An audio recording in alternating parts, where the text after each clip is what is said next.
አርብ ዕለት የተጀመረው የእስራኤልና ኢራን የሚሳኤልና ቦምብ ጉርጓሮችና መሞካከር ዛሬም ቀጥሏል። የሁለቱ ሀገራት ልፊያ መጀመር የዓለም ሀገራትን ጎራ እየለየ ይመስላል። ሀገራቱ ዛሬም ቃላትም እሳትም እየተለዋወጡ ይገኛል።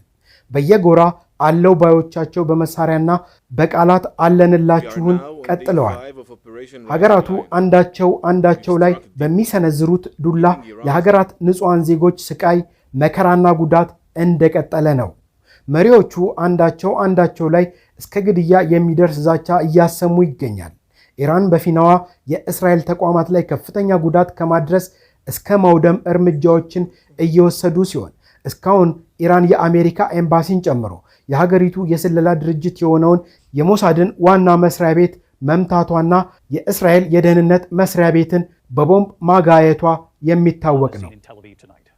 እስራኤል በፊናዋ የኢራንን መንግስታዊ ቴሌቪዥን ጣቢያ የቀጥታ ስርጭት ላይ እያለ በሚሳኤል መመታቱን ዓለም ተመልክቷል። የኢራን ሲኒየር የሚባሉ የጦር መሪዎችን ጨምሮ ትልልቅ ባለሙያዎቿን የገደለች ሲሆን በአዲስ መልኩም ኢራን የሾመቻቸው የጦር ጊዜ ዋና አዛዥንም መግደሏ ታውቋል። በሚሊዮን የሚቆጠሩ ንጹሃን የሆኑ የቴል አቪቭና የቴህራን ነዋሪዎች ከሚኖሩባቸው ከተሞች ለቀው እንዲወጡ የሁለቱም አገራት መሪዎች በተጨማሪ የአሜሪካው ፕሬዝዳንት ማዘዛቸውም ታውቋል። ይህ ትዕዛዝ ምን ማለት እንደሆነ ከትዕዛዙ ጋር ተያይዞ ምን ሊከተል እንደሚችል መገመቱ ከባድ አይመስልም። እየሰማን እንዳለነው ከሆነ በፍልስጤም እርዳታ በመጠባበቅ ላይ ያሉ ንጹሃን ላይ እስራኤል ያደረሰችውን ጥቃት ዓለም ተመልክቶታል። በእርግጥ ከዚህ በፊትም ሆነ አሁን ዓለም ላይ የተደረጉና እየተደረጉ ያሉትን ጦርነቶች በዋና ተዋናይነት ሳይሆን ከጀርባ በመሆን ከጦር መሳሪያ እርዳታ ጀምሮ ሎጂስቲክስ እና የሰው ኃይል እያቀረቡና በእጃዙር ጦርነቱን በበቂ ሁኔታ እንደሚያቀጣጥሉ ዓለም የሚያውቀው ጉዳይ እንደሆነ የሚታወቅ ሲሆን ከአቀጣጣዮቹም መካከልም አሜሪካ ዋነኛዋ እንደሆነች ዓለም የሚያውቀው እውነታ ሲሆን አሁን እንኳን እየሰማነው እንዳለነው አሜሪካ በርካታ የጦር አውሮፕላኖችን ወደ ቀጠናው እየላከች እንደሆነ እየተነገረ ይገኛል። ያለፉትን ቀናትም ኢራን እያደረገች ያለችውን የአጸፋ የሚሳኤልና ሮኬት ጥቃቶች አሜሪካ እንዳከሸፈቻቸው በአፏ ስትናገርም ሆነ የዓለም ሚዲያዎች ሲናገሩት ተሰምቷል። እስራኤል በኢራን ላይ ጥቃት መፈጸሟን ተከትሎ ኢራንም አጸፋዊ ምላሽ ከመስጠቷ ጋር ተያይዞ ዓለምን እያስደነገጠ ያለው የዓለም ገበያ ላይ በተለይም የነዳጅ ዋጋ መጨመርና የዋጋ ማሻቀብ የታየው ወዲያው ሲሆን ይህም የዓለምን የገበያ ሁኔታ ወዴት ይወስደው ይሆን የሚል ጥያቄ አጭሯል።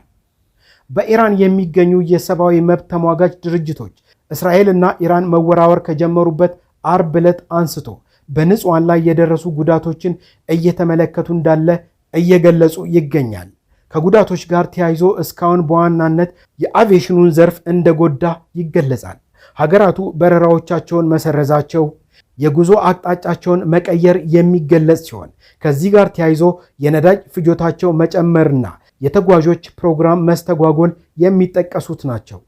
የሁለቱ ሀገራት ግጭት በዋናነት እንዳይሰክን እያደረገች ላለችው አሜሪካ መሪዋ ለሆኑት ዶናልድ ትራምፕ እግር ኳሰኛው ፖርቹጋላዊው ኮከብ ክርስቲያኖ ሮናልዶን ጨምሮ እየተባባሰ የመጣውን የእስራኤልና ኢራንን ጦርነት አስመልክቶ ለአሜሪካው ፕሬዝዳንት ዶናልድ ትራምፕ መልእክት ያስተላለፈ ሲሆን በሀገራቱ መካከል ያለው ውጥረት እንዲረግብ ሰላም ለዓለም የሚል መልእክት ማስተላለፉ የታወቀ ሲሆን ፕሬዝዳንት ዶናልድ ትራምፕ ጨዋታ ለሰላም የሚል ያልተጠበቀ ስጦታ ከክርስቲያኖ ሮናልዶ እንደተላከላቸው አሳውቀዋል። ሮናልዶ የፈረመበትን የፖርቹጋል ብሔራዊ ቡድን መለያ ከአውሮፓ ምክር ቤት ፕሬዝዳንት አንቶኒ ኮስታ እጅ የሪፐብሊካኑ ተወካይ ተረክበዋል። ከዚሁ ጋር ተያይዞ በርካታ ሀገራት የአሜሪካንን ጦርነት ማቀጣጠል እየነቀፉና እያወገዙ ሲሆን የቻይናው መንግስት በዛሬው ዕለት በውጭ ጉዳይ ሚኒስቴሩ በኩል ባወጣው መግለጫ 5ኛ ቀኑን ባስቆጠረው የኢራንና የእስራኤል ጦርነት ላይ አሜሪካ ቤንዚል እየረጨች ነው ማለቱ ተነግሯል።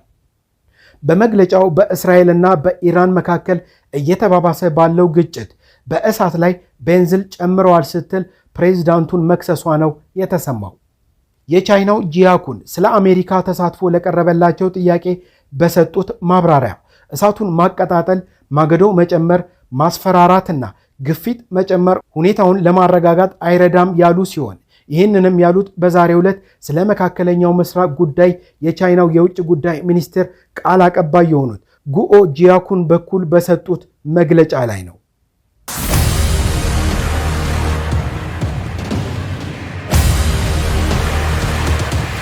እኛም ሰላም ለዓለማችን ሰላም ለምድራችን እያልን ከተለያዩ መገናኛ ብዙሃን የሰበሰብነው መረጃ እዚህ ጋር አበቃን።